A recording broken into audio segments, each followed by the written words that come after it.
guess so. Yeah, for sure. Something as monumental as Vatican II, and right on the heels of Vatican II, the bottom fell out.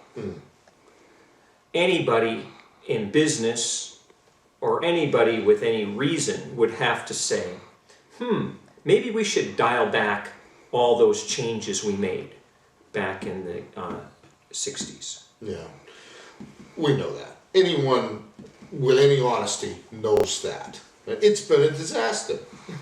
Come on.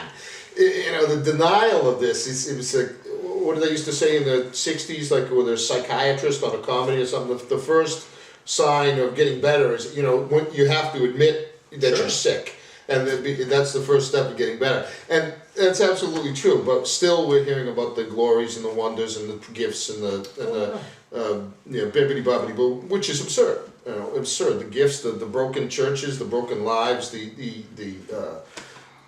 legions, the generations who marched out of church.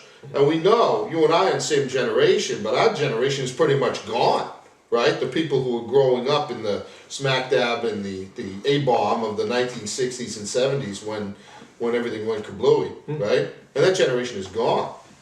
The older generation mostly stayed, and they adapted themselves to this, you know? Well, maybe mostly, but a good number of them walked. Walked, yeah. But I'm saying the ones who stayed just hooked on. They hooked on to the new stuff. Right. You know, you saw that. Interesting story. One day we were here, and to explain, Father Becker offers the Latin Mass here in these two beautiful churches.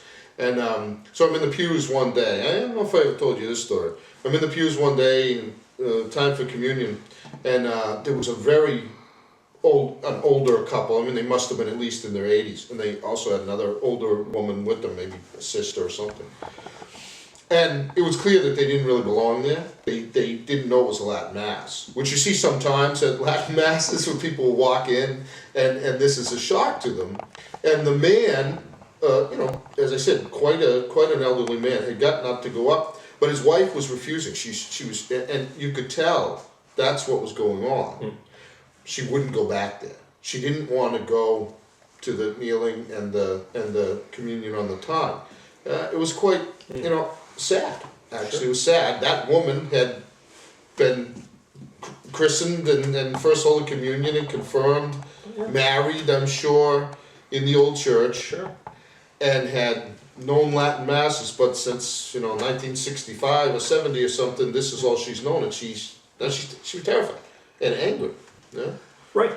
And it's important that you mentioned the communion in the hand. There's a very holy bishop in Central Asia named Bishop Schneider. And he's written 2 books.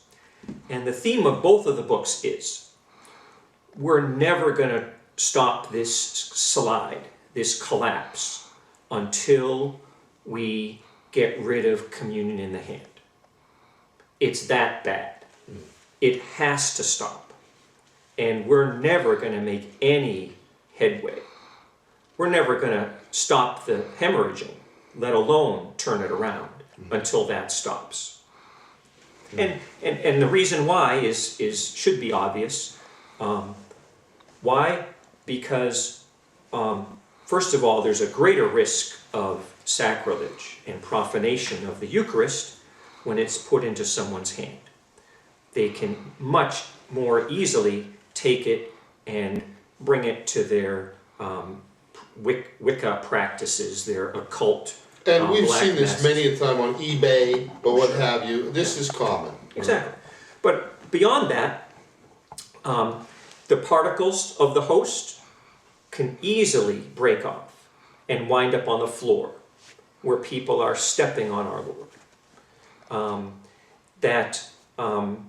Just the idea of someone giving communion to himself is not in our tradition. So we're not to give communion, we're to receive communion. So that means it should be put on our tongue. You know, Father, one more time, if you know a little bit of history, of course, things get clearer, right? I say this to my students all the time. the church has dealt with this before. Oftentimes you'll hear a modernist will say something like, well, in the early church they did this, that, and the other thing, right? And as you know, the people around now would not want to replicate the practices of the early church. For instance, their penances. There's no way, right? But again, you'll hear that sometimes that, oh, they had communion in the hand and also the cup, right? That's how it was put, the cup. That is true, that was done, but the church got rid of that for the very reasons that you state, because of the great danger of profanation. Right? And also, when communion was given in the hand, again, this was at the in the very early centuries, there was a special cloth that was put on someone's hand for that very reason, so that there would not be that danger. Now, of course, what compounds the problem are these Eucharistic ministers, the laity. What we're doing is we're driving out reverence to the Blessed Sacrament. And is it any wonder that we've lost so many people? How so many have lost their faith when the Blessed Sacrament is treated so casually?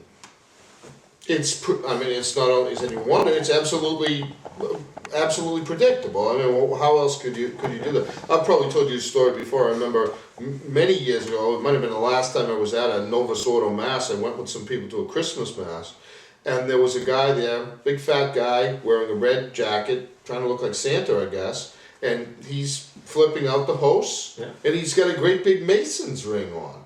Okay, so a Freemason in his costume. And this was at a Christmas Mass, and that's. And one of the worst examples are these large-scale masses that our modern popes have presided at, where there are hundreds of thousands, and the communion, the abuses of the Blessed Sacrament are just breathtakingly scandalous. Where our Lord is just treated in such a casual and disrespectful way. Yes, absolutely. Father McLucas, who had been at Latin Mass for a long time, of course, told a story about that at the Meadowlands or whatever, way back when the hosts were brought back, the ones unused, right. And he said he saw them being thrown in like canvas bags on the floor there. Backstage, it's a stage, right. And that's when he was. It hit him like a sledgehammer that there's something dramatically wrong, and that would get you. Any serious priest would be very disturbed by that.